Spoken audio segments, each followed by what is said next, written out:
Pope Francis, the highest religious leader of the 1.4 billion Catholics across the world, dies at the age of 88 on Easter Monday after suffering from various age-related ailments and being hospitalized for over a month, leaving the Vatican in shock. After 12 years as a spiritual leader of the Roman Catholic Church, his death leaves the highest post of the Vatican vacant, which needs to be filled through a long process. Now, before we start with the what, how, and when of the situation, let us first understand what does a pope do. The pope is the head of the Catholic Church. Roman Catholics believe he represents a direct link back to Jesus Christ. He is also considered a living successor to Saint Peter, who was chief among Christ's initial disciples, also known as the Apostles. This in return gives the Pope full autonomy and unhindered power over the entire Catholic Church and an important source of authority for roughly 1.4 billion Catholics worldwide. The Pope lives in the Vatican City, which is also the smallest independent state in the world.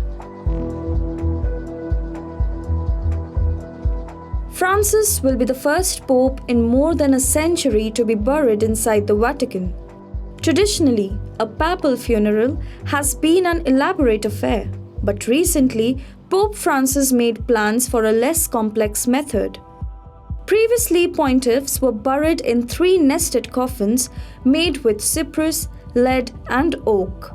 But Pope Francis has opted for a simple wooden coffin lined with zinc.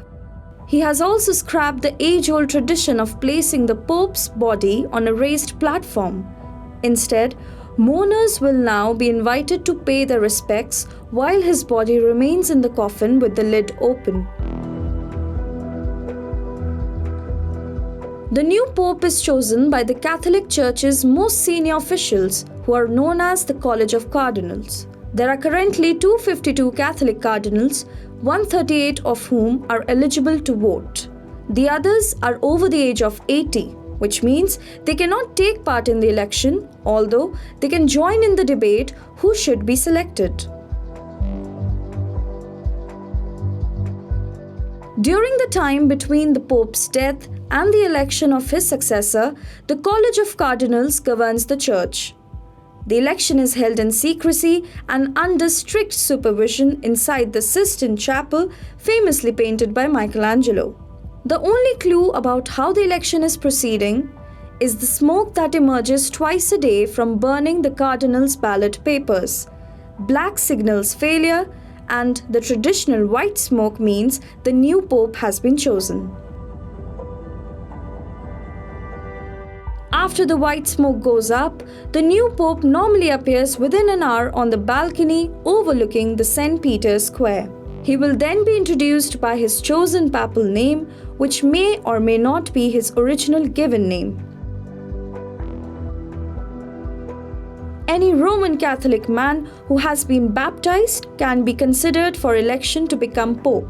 In practice, however, the cardinals prefer to select one of their own. With Apurva Adhikari for NDTV.